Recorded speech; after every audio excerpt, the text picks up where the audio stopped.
queríamos empezar a analizar esto que será la contienda electoral, estas elecciones de medio término, elecciones legislativas. Y bueno, para conversar sobre el tema estamos en comunicación telefónica ahora con Franco Beverini, quien, como adelantamos, es politólogo, es referente del Partido Solidario en Bahía Blanca. Franco, ¿cómo estás? Juan Ignacio te saluda desde la hora en Radio Nacional. Hola, Juan Ignacio, ¿cómo están? Buenas tardes. Bien, buenas tardes. Gracias por este tiempo y esta comunicación.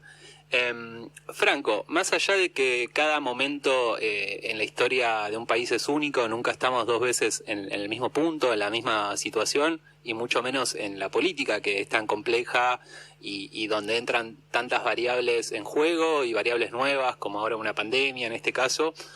En la actualidad hay una suerte de novedad en el escenario político nacional, entiendo yo, que tiene que ver con, por un lado, el retorno al gobierno de un espacio político, el Frente de Todos, que bueno, obviamente tuvo sus cambios en relación a lo que fue el histórico Frente para la Victoria, y por el otro lado tenemos una oposición bastante unificada,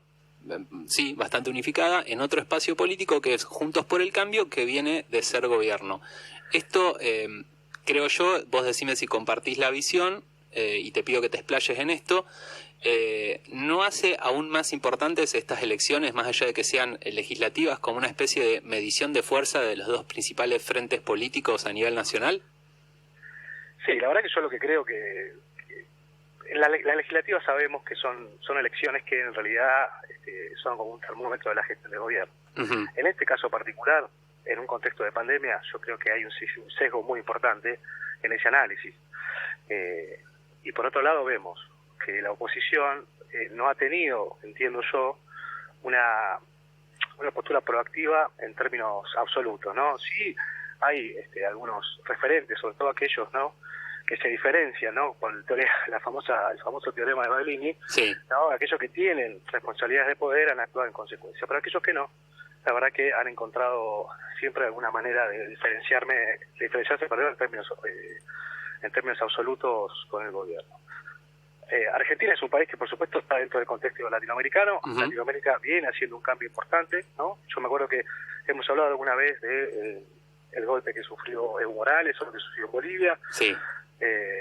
Por supuesto lo que pasó en Ecuador y bueno, ni hablar del impeachment a Dilma y el encarcelamiento de Lula, pero también tiene que ver un poco con la geopolítica. Vos hablabas de contextos, multilateralidades y de variables intervienen en la política. Bueno, yo creo que también interviene, ¿no?, la geopolítica, sí, y también interviene lo local. Y a eso hay que sumarle que la verdad es que la gestión de la pandemia en términos reales ha sido una gestión, a mi entender, razonable, sí, y que por otro lado venimos con números crecientes en términos industriales. Por ejemplo, aumentamos 42% respecto a el marzo del 2019, en términos respecto al 2020, por supuesto, aumentamos 110%, obviamente, que fue un año de pandemia. Uh-huh. Entonces digo, también la referencia inmediata de los últimos 4 años de gobierno, en donde las explicaciones o los fundamentos que se esgrimían parecían más sacados de un manual de excusas que de un desarrollo pertinente de las acciones de gobierno, pareciera que en este momento, con sus errores, con sus aciertos, estamos frente a un gobierno que se hace cargo de sus responsabilidades, y no solamente se hace cargo de sus responsabilidades, sino que actúa en consecuencia. Entonces, me parece que a medida que se radicaliza, para mí, a medida que se radicaliza el discurso de la oposición, que vos decías, está más bien representada por el gran conjunto de Juntos por el Cambio, sí, yo creo que mejor es para el desarrollo del gobierno en términos de resultados electorales, ¿no? Cada vez que sucede esto, en general la balanza se inclina hacia proyectos que tienen una mirada más allá de los próximos 3, 4 o 5 años. Bien, bien. Y esta pandemia que, bueno, en un primer momento lo que hizo fue lograr esa foto, por ponerlo en algo concreto y simbólico, esa foto donde estaban el presidente Alberto Fernández, el gobernador Axel Kicillof y el jefe de gobierno Horacio Rodríguez Larreta, digamos, oficialismo y oposición trabajando codo a codo, ¿no? Una imagen impensable unos meses atrás, una imagen impensable en campaña también, donde cuando... Sí, Yo te interrumpo, yo creo que fue la imagen del año. Yo estaba Cristina Fernández de Kirchner también, la vicepresidenta, creo que fue la foto del año. Sí. Fue un comienzo, y además fue concomitante con, no sé si vos recordás seguramente, porque es tu profesión, la tapa de los diarios, ¿no?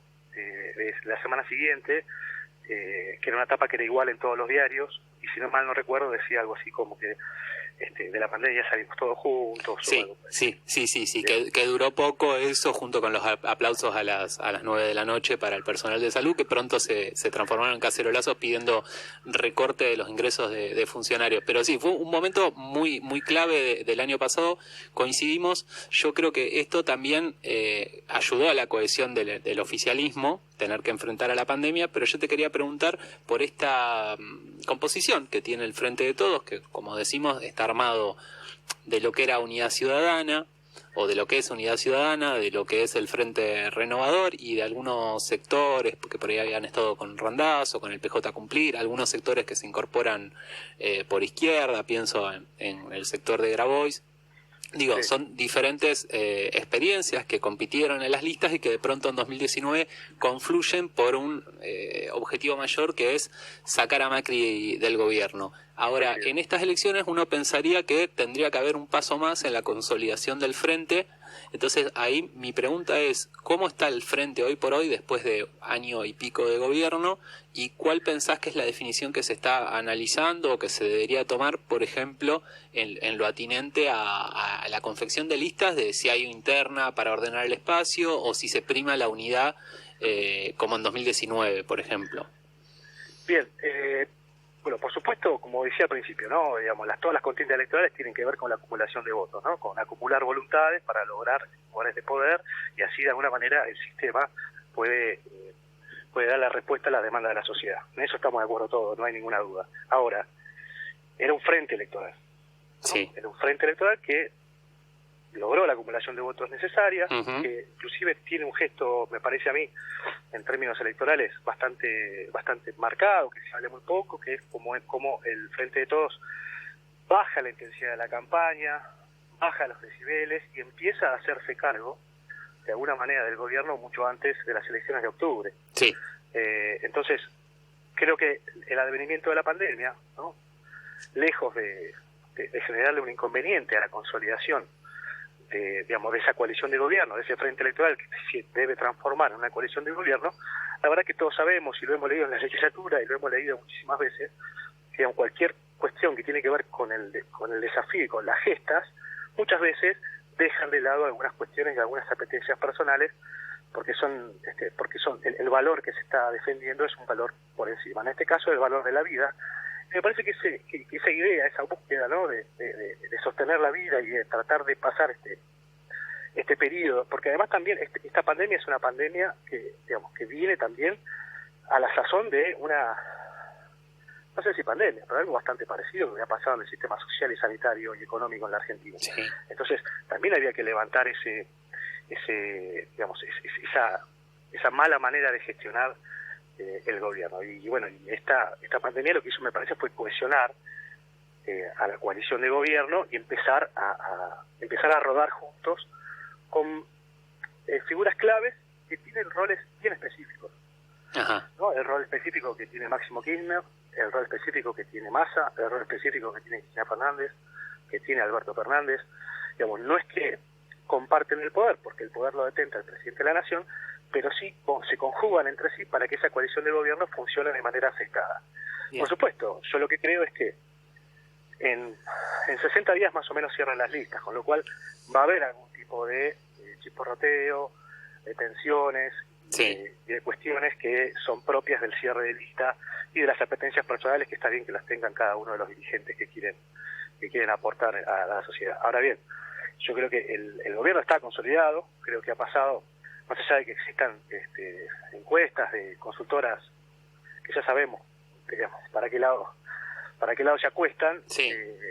La verdad que la imagen del presidente no ha sido agradada, la gestión de la pandemia tiene una buena imagen, entonces en términos absolutos hay una cuestión de poder generar algún tipo de desarrollo sostenido, digamos, esta coalición de gobiernos, al menos hasta el 23, que ahí, bueno, se empezarán a dirimir, yo creo que antes, en el año par, en el 22, se empezarán a dirimir cuáles son las opciones para el 23, pero por ahora creo que la pandemia, lejos de ser una mala noticia en términos políticos y en términos de teoría política, digamos, el desarrollo de la coalición de gobierno ha sido una buena herramienta para generar esa cohesión necesaria para que ese frente electoral que logró la acumulación de votos necesaria para lograr la presidencia se consolide en un equipo de gobierno. Bien, y en el caso de Juntos por el Cambio, la pandemia les está complicando un poco la cuestión. Digo, por esto vos que decías del teorema de Baglini, que están quienes gobiernan y quienes tienen esa responsabilidad política, y viste que se habla de las dos alas, halcones y palomas, los duros y los moderados. Uno también lo podría poner en base al teorema de Baglini, quienes tienen responsabilidades, quienes detentan responsabilidades y quienes no. Pero esta interna o esta separación interna hacia dentro de Juntos por el Cambio, ¿es tan así o son matices y expresiones mediáticas que después no parece que o no se van a terminar expresando en una ruptura política? ¿Cómo lo ves vos eso? Mira, yo creo que volviendo a Baglini, me parece que lo que uno tiene que analizar, y esto corre por una cuestión de análisis propio, digamos, y dentro de lo que es la metodología científica, uno lo que tiene que analizar son los actos de gobierno, y la verdad es que uno podría en este caso analizar los actos de gobierno de Gerardo Morales, los actos de gobierno de Montenegro Mar del Plata, los actos de gobierno de Gay en Bahía Blanca, los actos de gobierno de Horacio Rodríguez Larreta, respecto a cómo han manejado esto. En términos generales, existen muchas figuras de Juntos por el Cambio que no tienen un cargo político. Y la verdad que lo que habría que hacer es ir directamente a la última referencia. Claro. ¿Cuáles fueron los actos de gobierno en sus últimos cargos públicos que han tenido? Y la verdad que si uno va a esa última referencia, todo lo que digan después es bastante extraño, ¿no? Porque pareciera que el objetivo no es ser ecuánime con lo que uno dice, sino ser disruptivo, ¿no? Y generar esa atención necesaria para imputar puertas adentro distintos ejes de poder. A mí me llama la atención, me preocupa, y hasta algún punto te diría que me subleva un poco que no exista ningún tipo de posibilidad de revisar alguna de las cuestiones, ¿no? Porque, digamos, si así como dijo en aquella entrevista Mauricio Macri, el expresidente Mauricio Macri, con Vargas Llosa, que el modelo que venía era lo mismo pero más rápido, sí. La verdad es que es llamativo, claro, que todavía se sostengan eso, ¿no? Entonces, ahora igual hay que entender algo que es fundamental, digamos, no se puede llevar a cabo semejante